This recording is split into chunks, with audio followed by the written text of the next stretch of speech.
Массажда негизи мындай ушты мен жок. Ошо кулатуудан алып, ошону баштадым. Уже стоматология барганда, стоматологго тиштердин баарын суруй берет, тиш ооруп. Тиш ооруп атат деппи? Тиш ооруп атат деп. Аякпайт деген оорулар аягып кетип атат. Айтат го, грыжа чыгып кеткенде операция кылыш керек деп анан алып салышат го. 25 жашында грыжа болуптур. Өзү штангамен заносить экен.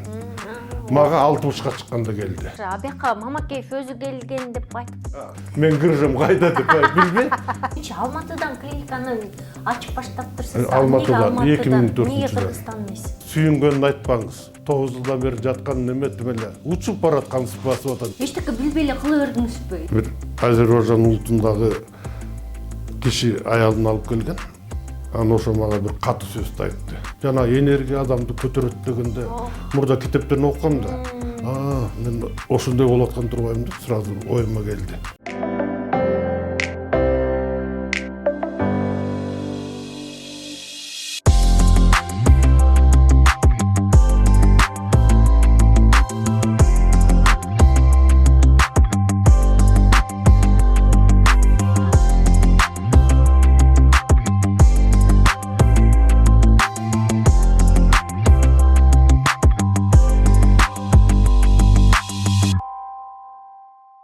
Саламатсыздар, урматтуу YouTube каналымдын көрүүчүлөрү.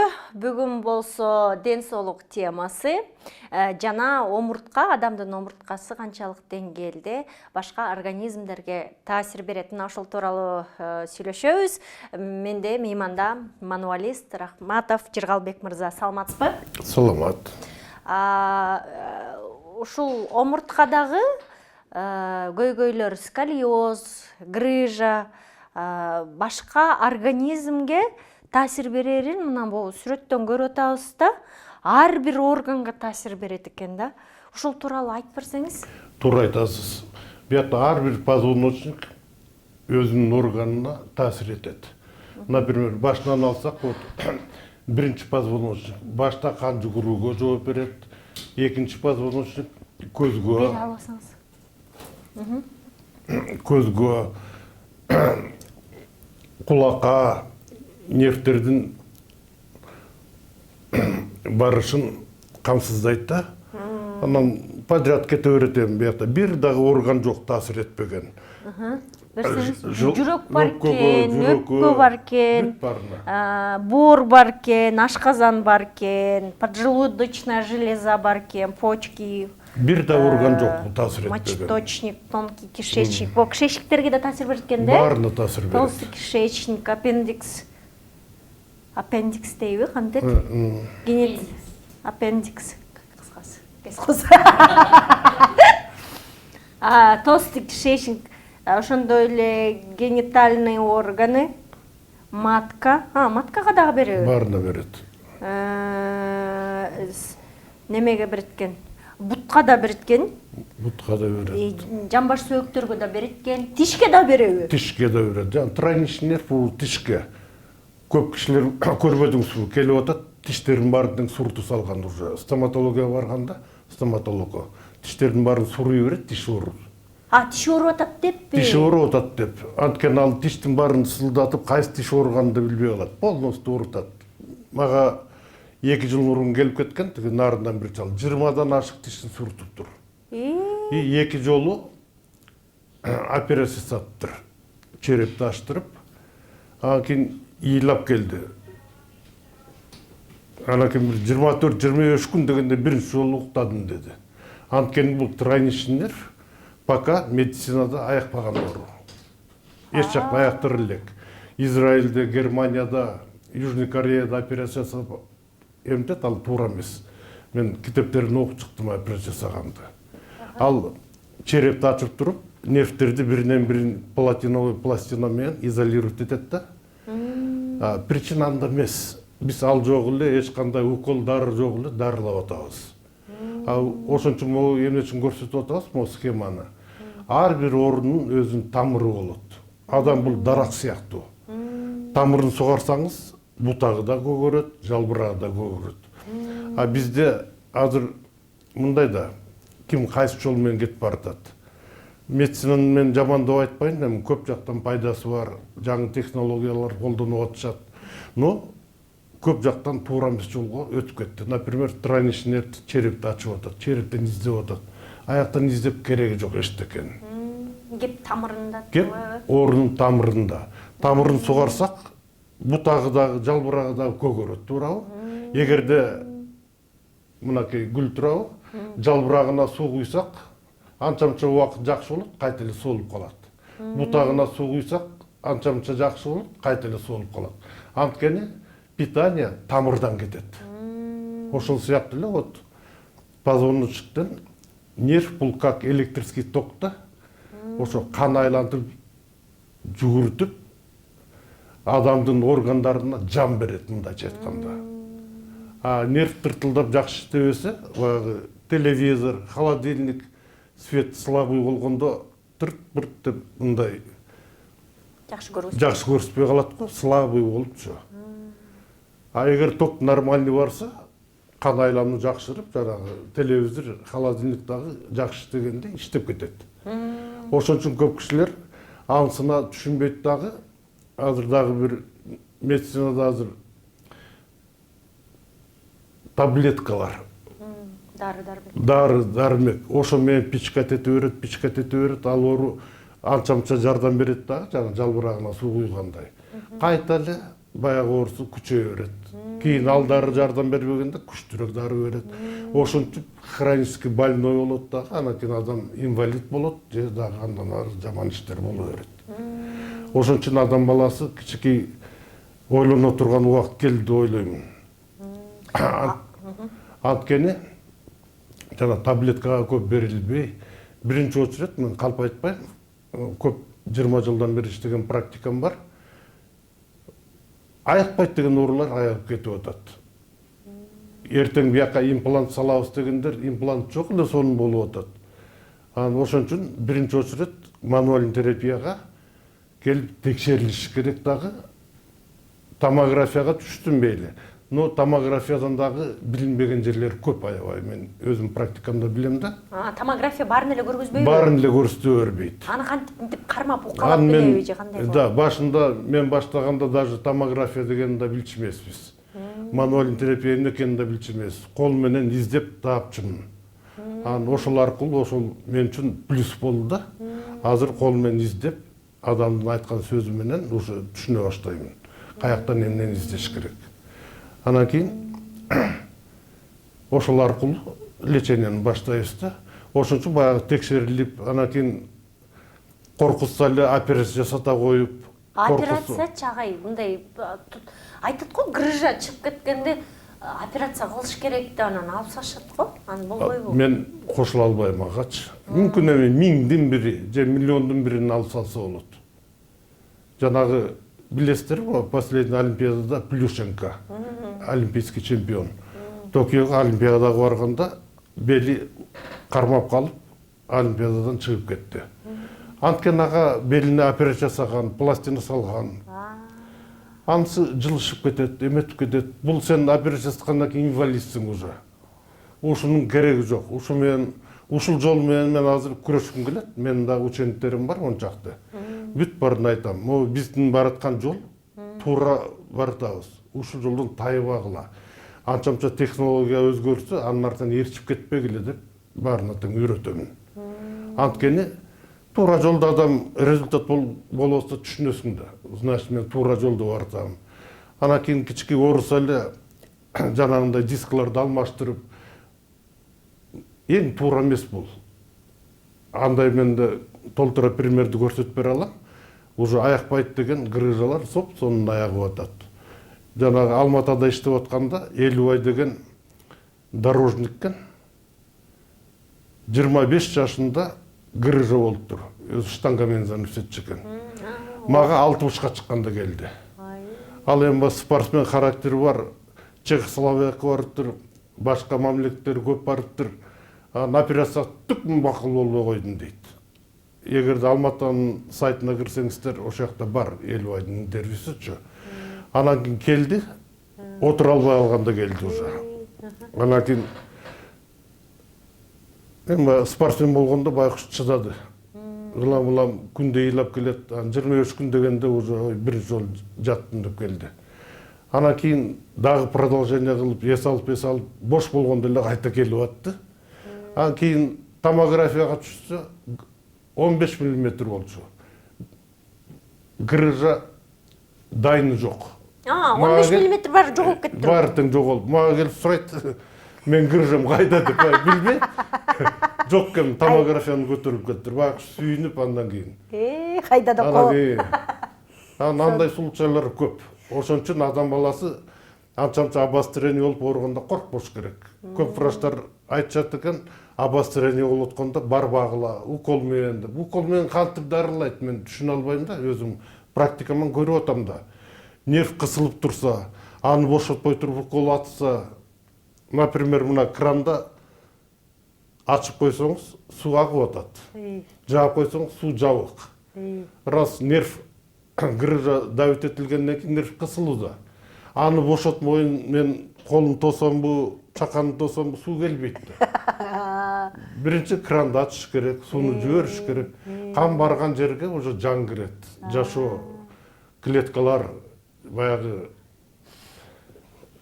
кайта калыбына келбейт деп айтып жүрүшкөн. Азыркы убакта медицина мойнуна алып калды. Бүт баары тең жашарат, калыбына келет.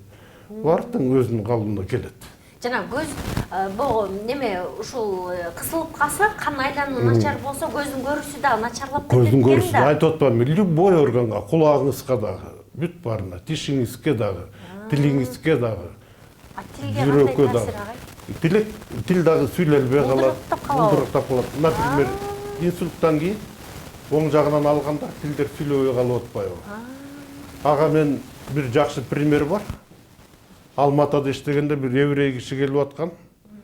Анан кийин мага айтып калды, 9 жылдан бери аялым тил оозунан калып жатат. Аны Германияга апардык, көп жака апардык. Баягы мурда Алматыдагы экинчи кишинин кызы экен да. Назарбаевтан кийинки деп коеюнчу. Ошонун кызы экен. Анан кийин барып көрүңүзчү. Барып көрөйүн. Анан барып көрүп, ошо оң жагынан инсульт алган экен, ошо 9 жылдан бери. Баягы чал байкуш балдарын баары тең өз үй бүлөсү менен кетип калган. Өзү сууга түшүрөткөн, өзү багат экен. Ушундай жакшы чал экен да. Анан көрөлү деп, анан кийин жасап баштап, анан кийин бир 3 күндөн келсем эле «Здрасте» деп тыбыш менен үн чыгып калыптыр. Өзүм да таң калдым мен. Ушу 9 жылдан бери сүйлөбөй жатса, анан кандай болду. Анан кийин өзүм да кызыгып бара баштадым. Жумуштан кийин барам, жасайм. Анан кийин билбейм, анын организм кандай, ушундай здоровыйбы. 9-10 күндөн кийин уже колдор кыймылдап баштады, буттарым кыймылдатып баштады.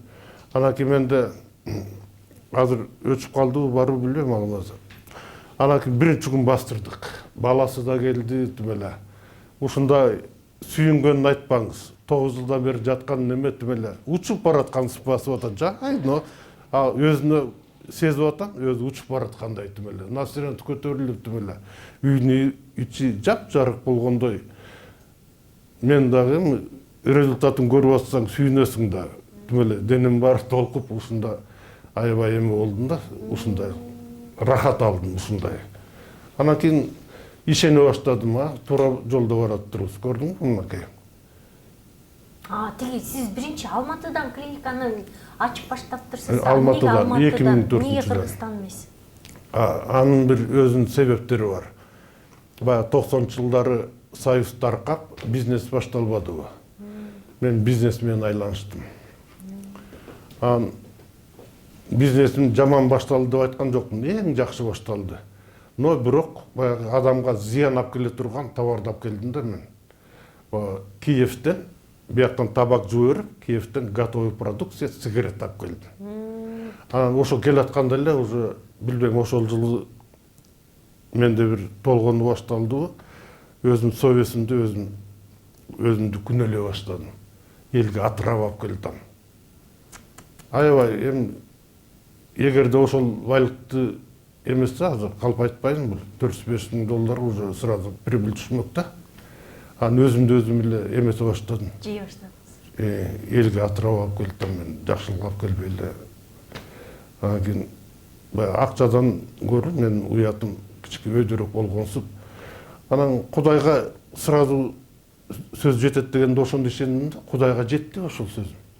Кудай бир мүнөттө баарын алып салды.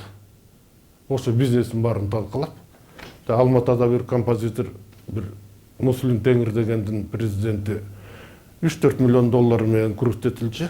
Ошол сурап калды, $200 000 карызга. Пожалуйста, тиякта сигарет турат, ала бер дедим мен. Анан бияктагылар сурайт, мен ала бер дедим. Кайтып келген жок мага. Өзүм банкрот болдум.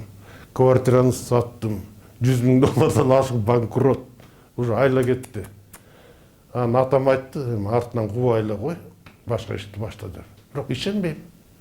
Мен кантип готовый акча турса тигиге. Анан мен башка иштендиге баштайм.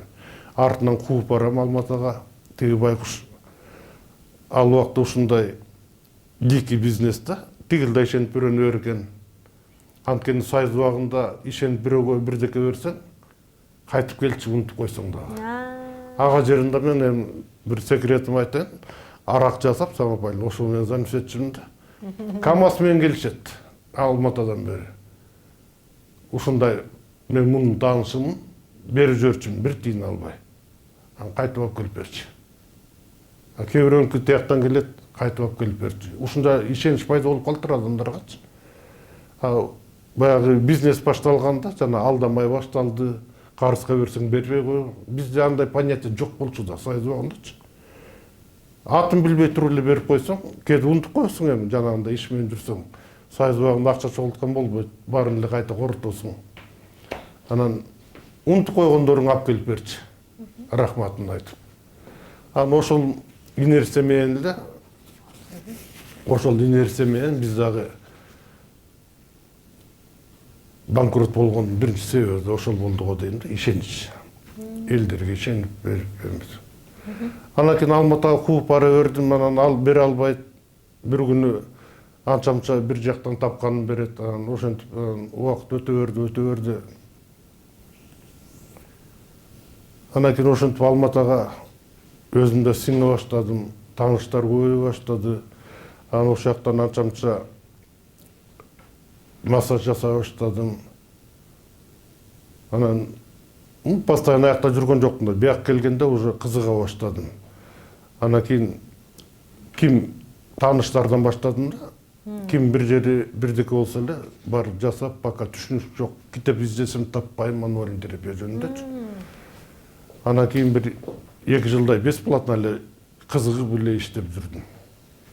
Анан ошентип биякта турмуш кыйын билесиздер, 93-жылдарчы. Элде да тыйын жок, Алматыдан уже тааныштарды баштап кээ бир кишилер жакшы боло баштады. Анан ошол менен ошол жактан ачтым. Эми башы кыйын болду, конечно. Мен биякта өзүм банкрот болгондон кийин биринчи бир лицейге барып, арендага бир жер алып туруп эметтим. Биринчи студенческий клиникага барып, ошондо бир врач аял бар экен, ошону жакшы кылсам главврачка кирип, мага кабинет алып берди. Аяктан лечение кылдым 1 жылдай. Анан кийин эчтеке билбей эле кыла бердиңизби? Интуиция эле менен. Интуицияны китептерди окуп аттым, конечно, кызыгып аттым баарыначы. Анан кийин американецтердин бир мануальный терапия жөнүндө жазган китебин таап алдым, кандай Кудайдын жардамы менен. Анан ошону окуп, ошонун методу менен иштеп баштадым. Иштеп баштасам, ал вообще туура эмес экен. Жанагы колу ооругандарды мен уже лештетип, уже результат чыгып баштаганда, алардын китеби менен лештетсем, бир Азербайжан улутундагы киши аялын алып келген, анан ошо мага бир катуу сөздү айтты. Сен жакшы массажистсиң, бирок мануалист эмессиң деди. Аял жакшы болбой калды да. Анан сразу эле кечириңиз дедим дагы, алып келген акчасын баарын кайрып бердим. Кечирип коюңуз. Жибердим дагы, анан кийин кол ооругандар издеп баштадым. Аларды уже бесплатно жасап баштадым да, пока результат болбойн. Анан кийин таптым причинасын. Болду, анан кийин кайта ишке кошуп, иштеп баштадым ошо. Анан кийин окуган жоксузбу? Окудум, анан кийин мединституттун алдынан окудум Канаев Рыскулдун алдында. Ошо мануальный терапиянын курстарын бүттүм. Анан кийин мен өзүм практика болуп калды да. Практика ишенгенден кийин мануальный терапия ал убакта көп өнүккөн эмес. Жанагы окуткандар деле азыр деле көп нерсенин китептер чыгып атат, окуйм баарын теңчи. Сразу эле көрөм. Анча-мынча жолу меникинде бөлөкчө, туура эмес жакка кетип баратышат. Аны түшүнгөндөн кийин сразу эле токтотом. Жана американецтердин китебинен кийинчи аларды ээрчийм деп туура эмес жолго түшүп алыптырмын да. Ошондон кийин азыр кандай авторитеттүү китеп болсо дагы мен анализдейм. Ошону сынап көрөм. Анан кийин гана коштсом болот. А так меники полностью авторский метод бар тең, бүт бар. Сизге деле жасадык го, бүт полностью. Потому что мен түшүнгөнүм бул позвоночный дискке питание через контакт кетет. Бир позвоночтон экинчигечи. Ошонун зазорлорун ачып, кыймылдатканда баягы сугарылат да. Питание деген жидкость бир позвоночтон экинчиге өтүп турат. Ошон үчүн позвоночник өзү эластичный болуп, ошону кыймылдуу болуп турат да. А эгерде таза эле кыймылдабаган киши болсо, көрүп атпайсыздар, робот сыяктуу катып калат. Ошонун бүт баарын тең мен методикама кошуп, ошонун зазорлорду ачып, баарын тең бошотобуз. Позвоночник жашарат. Алматыдагы клиникаңарга жалаң чоңдор, байлар барат да. Бары келген. Аякта ким келген жок. Анткени аякта бир 15 жыл мен өзүм иштедим. Азыр мен иним Султан деген жигит иштетип атат. Исакматов Султан, улуу агамдын баласы. Азыр деле ошондой, ошо мен иштегендегидей андан дагы жакшы результаттарды көрсөтүп атат. Аякта эми очередте эшикке жерин калп айтпайм. Туура жолдо баратабыз, ошон үчүн мен ошо жолдон таягым келбейт, балдарга айтам. Улам бир жаңы бир жекени бир жактан окуп алып, кошуп эметпегиле. Аны сынап көрөлү, эгер чын эле жакшы иш болсо, сынап көрөлү. Ошону результат болсо, пожалуйста, мен каршы эмесмин, кошобуз. Өзүңөр деле бир жаңы бирдеке ойлоп таап калсаңар, кошобуз. Анткени мен окуучуларымдын ийгилиги менен мен сыймыктанам. Силер дагы өзүң эмгегиңерди кошкула. Бул жерде мен окуучулардын дагы эмеси ийгиликтери бар да. Мындай кылбайлы деп айтат. Туура болсо кошуп коюп атам. Бүт бар. Ошон үчүн барган сайын бул баягы узак жол биринчи кадамдан башталат деп атпайбы? Биз дагы эле жолдо баратабыз. Дагы эле бир жакшы нерсе болсо, илип кошуп ишибизди улантып атабыз да. Жакшы, абияка Мамакеев өзү келген деп айтып. Мамакеев өзү келген жок. Мен Мамакеевдин клиникасында Алматыдан жаңы келгенде мени биякта эч ким тааныбайт. Анан кийин главврач жолдош бала ошону айтып калды. Бияктан биринчи этаждан бир иштеп баштабайсың деп. Мен бир арендага жер сурадым да, бир жакшыраак жер болсо деп. Анан кийин мага жакты. Мамакеев Кыргызда ким билбейт. Ошонун биринчи этажынан мага арендага жер алдым, 2 кабинет алдым. Ошол жактан иштеп баштадым. Ошондо Мамакеев да келди, ошо 94-тө. Анан кийин жактага. Жакпаса ал киши бир сеанстан кийин эле кууп жиберет дейт.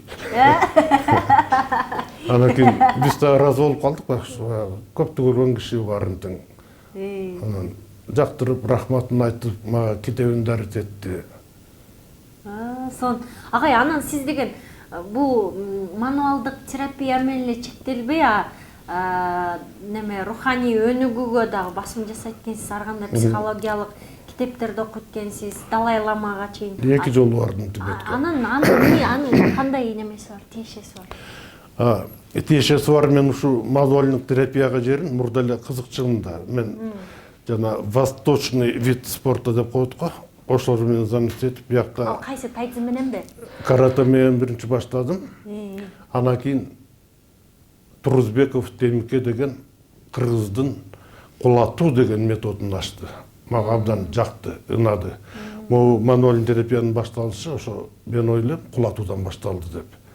Анткени тренировка кылып атканда биринчи разминка үчүн жибит-жибисте турусуп алып туруп түртөбүз. Тиги түртүлбөйүн деп тырышат. Азыр көрдүңүз го, колдун ушу менен баштайбыз. Мен ошондо ушунчалык кереметке денем баары жыргап, жибип калчумун да. Анан ошондон баштадым. Вот массажда негизи мындай ушты менен жок. Ошо кулатуудан алып, ошону баштадым. Баягы эмне үчүн ушундай жакшы денем баары жибип калды депчи. Анан жибиткенге ушу эң сонун метод экен да. Ошо кулатуудан баштадым. Анан сиз айтып атпайсызбы? Медитация деп. Мен могу мануальный терапияга жерин медитацияны жасап баштадым. Анткени жанагы банкрот болдум дебедимби? Же иш жок, же акча жок, же үй жок. Эмне кылам? Тияка барам, бул ишти баштайм. Болбойт, жанагындай чоң акчаны көрүп калгандан кийин майда иштен баштагым келбейт. Сразу эле бир дагы бир Алкым чоң. алкым чоң. Сразу эле азыр кайта эле көтөрүлүп кете тургандай болдум да. Анан кийин медитация жасап баштадым. Жанагы квартирада турганда ошо суунун жеги бар болчу. Ошол жака отурам дагы. Барган сайын дальше больше дегенде мен өзүм турмушта көп учителдерди деле издеген жокмун. Өзүм эле жаза баштап, анан кийин уже түшүнүп келе берет экенмин. Космостомун каяктан өзү эле келе баштады. Кээде таң атканча отуруп калчумун. Ошо суунун жегиндечи, өзүм билбейм да. Анан ушунчалык рахатка алып, анан кийин жаңы ойлорду ойлоп, анан ошо жана мануальный терапия ошол жактан башталды окшойт. Кандай кылсам депчи. Анан мынтип эметип биринчи массаж кылып элдер жибип калганга эле сүйүнчүмүн. Анан кийин угуп калдым, ушу мануальный терапия деген бар экен, ушундай жакшы болуп калат экен деп. Анан кызыга баштадым. Анан аларды укканда көргөн жокмун да мен. Бурайт экен, минтет экен деп. Анан кээ бирөө чын эле ошентсем жакшы болуп калып атат. Значит, результат бар экен да бул методдо деп анан кызыга баштадым. Анан кийин ошо медитацияны жасап жүрөм, анан эми баягы окат, тияка барасың, бияка барасың, кээде тыштап коесуң, кээде кайта истегенде жасап коем. Анан жана Тибетке барганым себеби да ошол болду. Анткени Тибет жөнүндө эмне кетип болсо, жата калып окучумун. Анан Тибетте ушунчалык күчтүү медитация жасагандар бар экен деп укчумун дагы. Анан ошо Тибетке бир случай болуп калды, ушундай группалар чогултуп барып келебиз деп. Анан мен да бардым. Анан менин жанымда калп айтпайм, аябай билимдүү, англисче сүйлөгөн. Анан арасына мен да кошулуп алдым. Алар мени канчамча тоотпой эметип, анан кийин тияктан атайын бир учитель келет. Анан ошол биз менен совместить этип.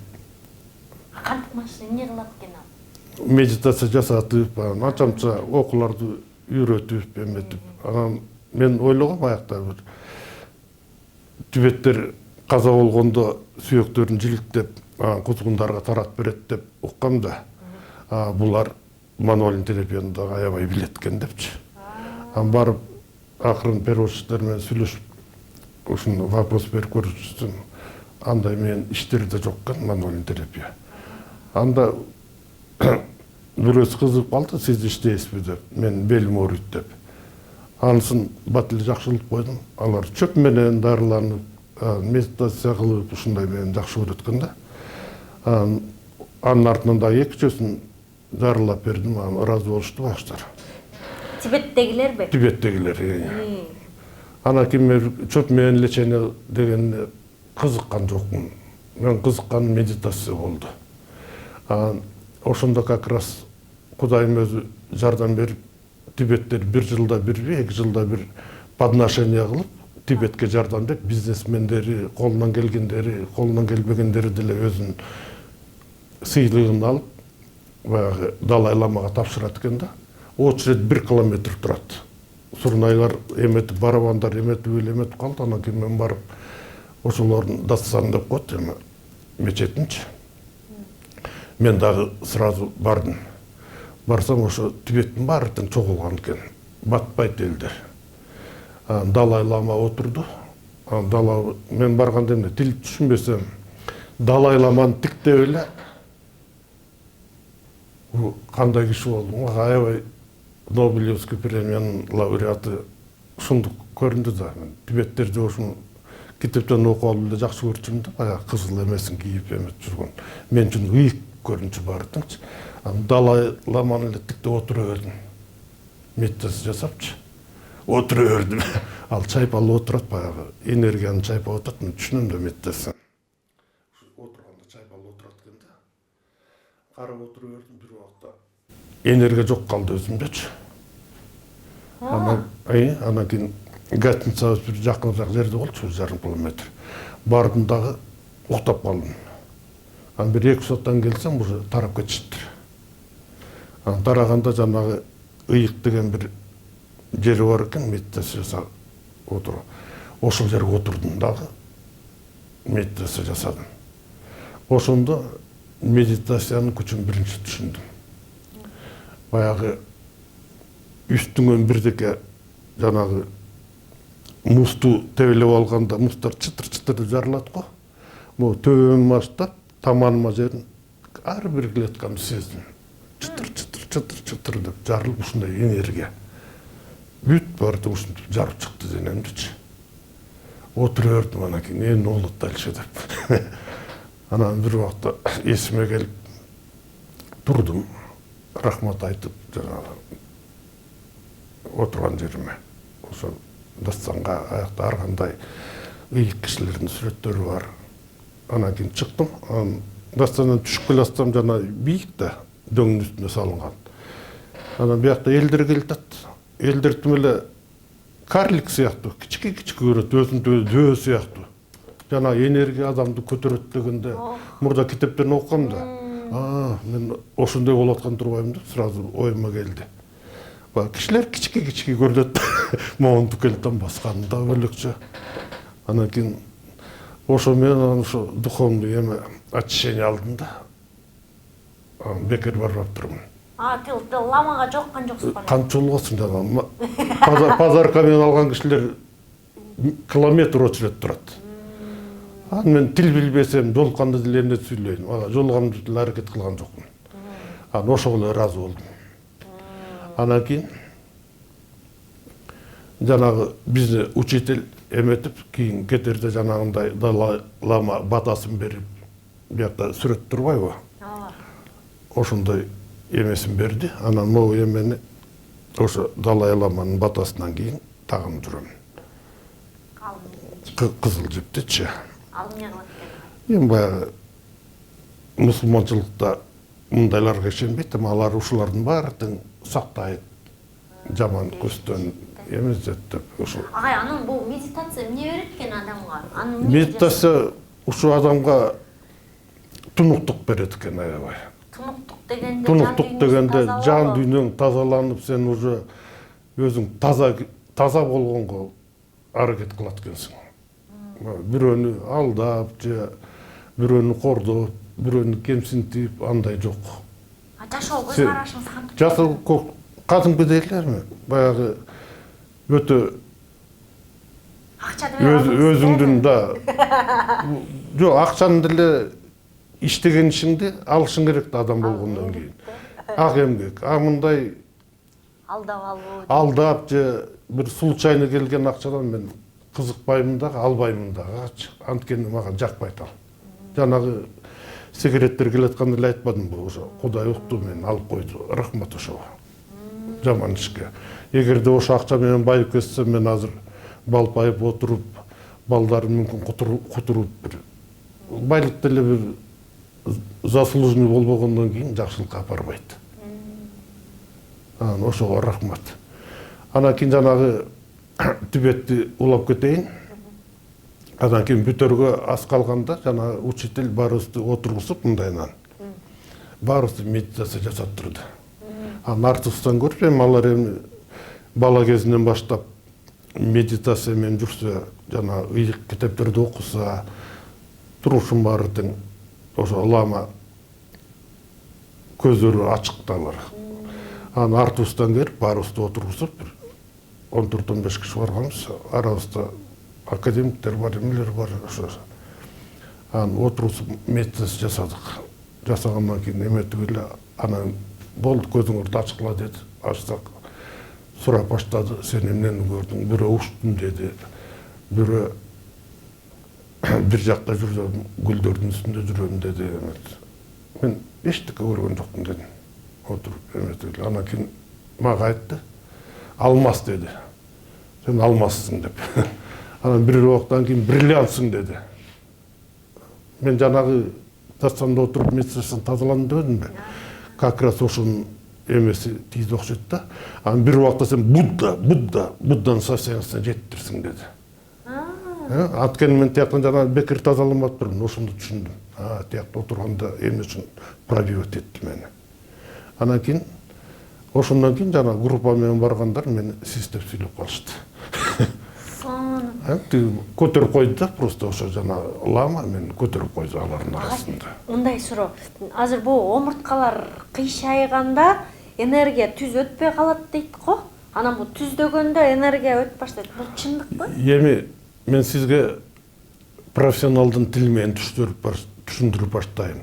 Кыйшайганда просто ар бир нервди көрүп атпайсызбы? Ар бир органга таасирин берет. Жана кыйшайганда ошо бир органды, например, биякта жүрүп аткан нервди басып калат дагы. Анан нерв энергия дебедимби, электрический энергия сыяктуу эле.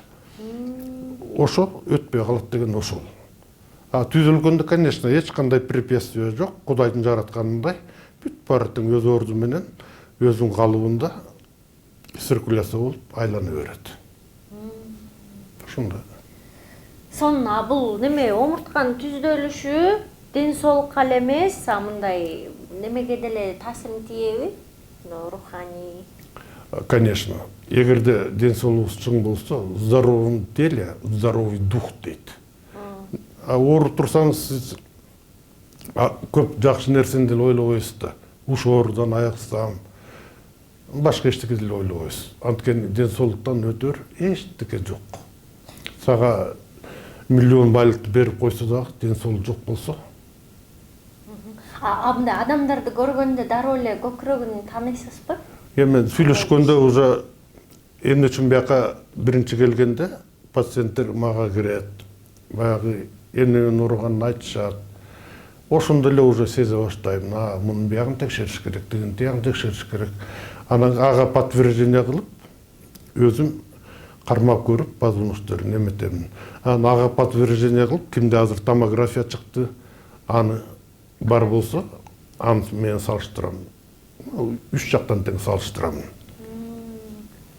Томография жок болсо, ал жок эле мен Кудайга шүгүр, ошко кетирбейм. Менден кийин томографияга түшкөндөр ошондой эле болот. Сиз неме балдарыңыз дагы ушундай жасайт экен го? Мен бүт балдар, өзүм учениктерим деген бүт бартың менин методум менен иштешет. Мен аларды ошо жана айтып атпаймынбы? Туура жолдо бараткан жолдон тайбаш керек. Ошого гана перерив этем да. Бул окуучуларды кантип тандайсыз? Мындай талантын көрөсүзбү? Көрөм. Биринчи таланты жоктор просто эле массаж кылып коем. Биякта эметип, таланты барлар, түшүнүгү барлар кызыга баштайт. Биринчи мен буларды ошо состоянияга жеткирем. Кызыгып. Мынакей менде көрдүңүз, мен окуган китептерди да окутуп, анан кийин жанагы китептер арасында кайсы жакты колдонуш керек, кайсы жактан отказ бериш керек, сразу эле айтам. Эмнеден отказ берет агай?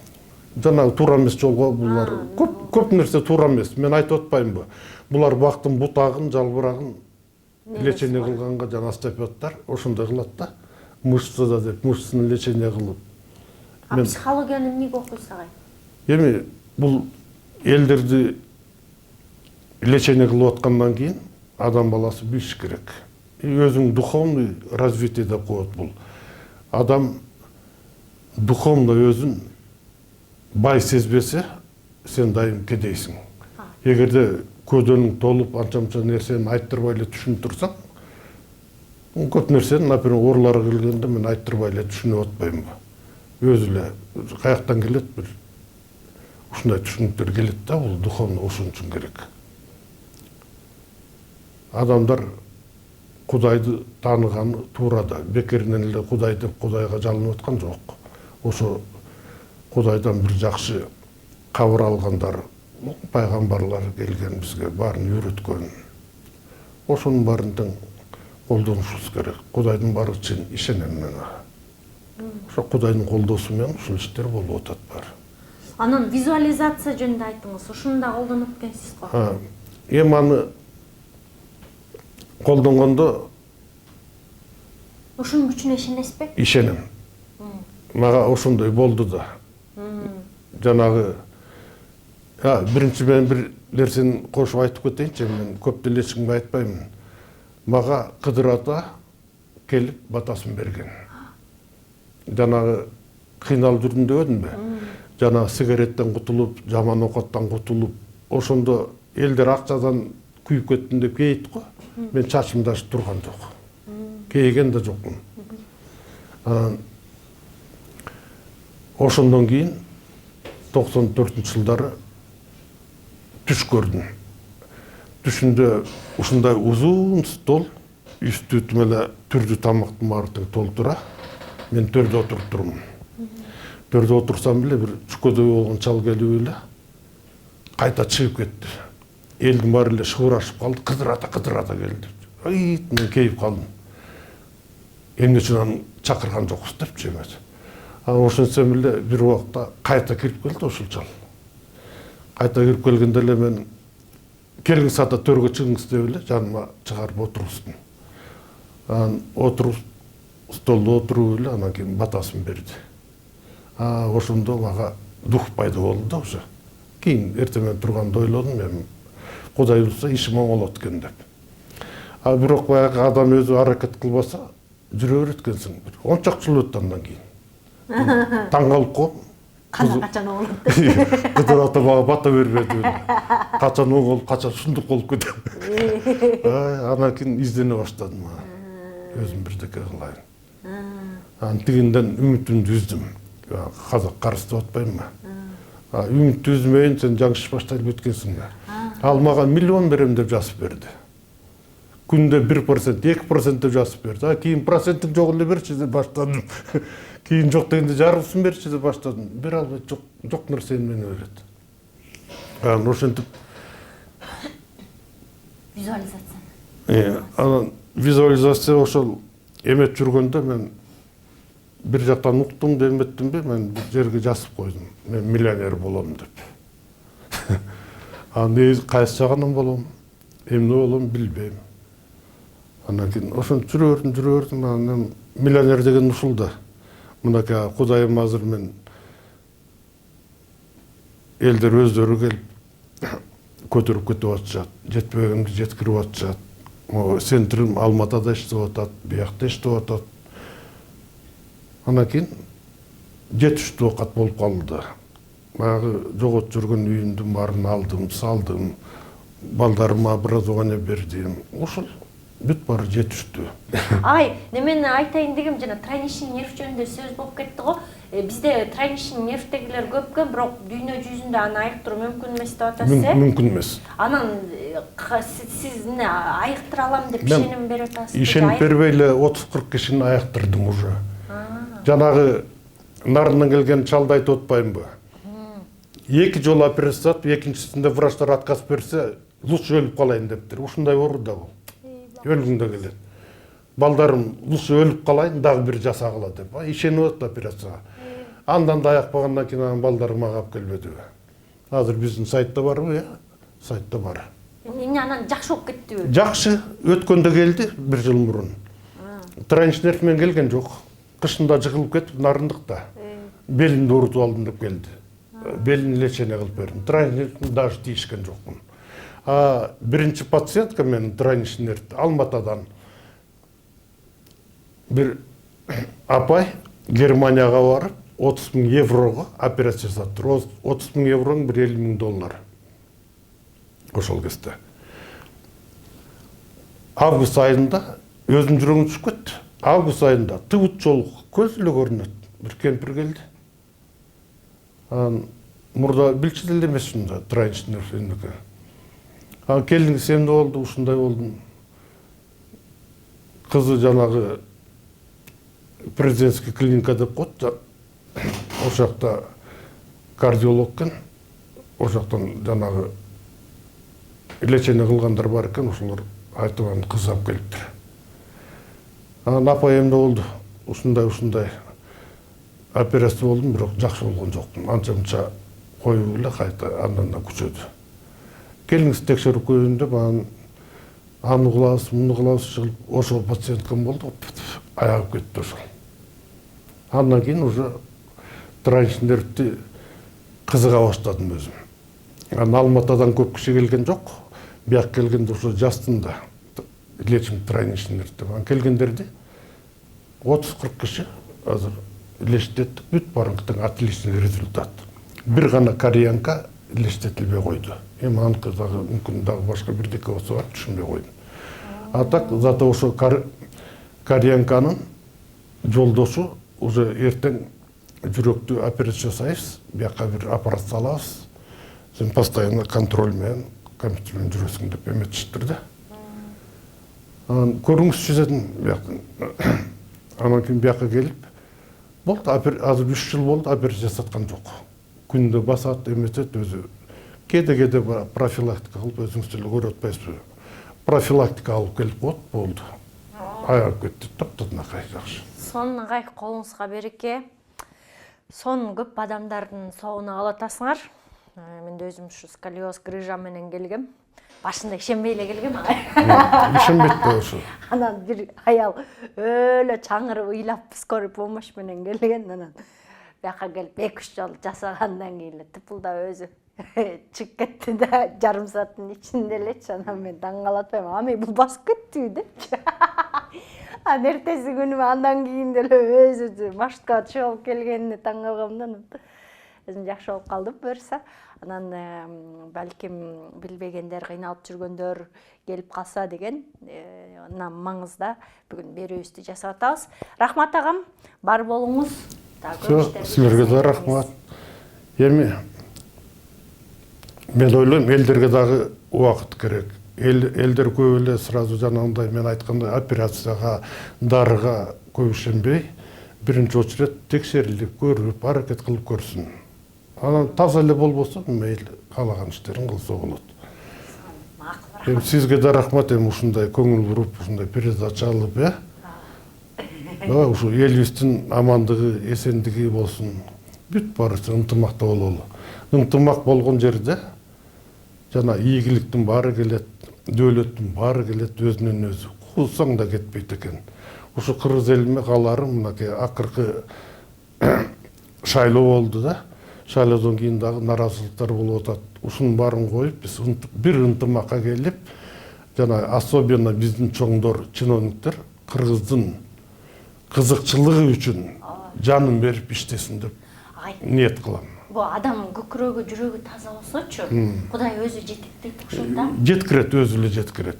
Жанагынтип коррупция деп атпайлыбы? Урдап алган кишилер мага акчага билбейм, алар сүйүнөбү, сүйүнбөйбү. Жалко.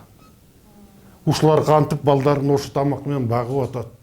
Балдары эмне деген кийинки келечеги эмне деген келечек болот. Арам тамак менен багылып атат. Ушуну түшүнбөй атабыз да. Тиетте кайра эле бар. Тиетте кайта эле. Мен жана Тибетке барганда таң калганым, жанагы ламалар ушунчалык таза. Карасаң көздөрүнөн тунук жагына жерин көрөсүң. Просто душасы таза адамды көрөсүң өзүң. Сен өзүң дагы аны алдагың да келбейт. Ага ишенесиң. Ошол кезде алар айтчы, бизде 13 миллиардер бар деп. Мен 11-12 жылдар бардым, 13. Кичикей мамлекетте 13 миллиардер бар. Канаке Кыргызда миллиардер чыккан. Жеп ичкенден чыкпайт. Эгерде Кудайдын көзү түз болсо, сени өзү эле чыгарат. Азыр билбейм канча болуп кетти. Анткени аларга ишенет кишилер. Рахмат. Урматтуу YouTube каналымдын көрүүчүлөрү, бүгүнкү берүүм дагы абдан жеке эле ден соолук эмес, руханий дүйнөдө дагы сиздерди көтөргөн, сиздерди жакшы жакка үндөгөн пайдалуу программа болду деп ишенем. Көкүрөгүңүздөр дайыма таза болсун, арулук каалайм бардыгыңыздарга. Көңүлүңүздө жакшы сөздөрүңүздөр болсо, анда комментарийге калтырыңыздар жана каналыма катталганды унутпаңыздар. Кайрадан көрүшкөнчө сак саламатта аман туруңуздар.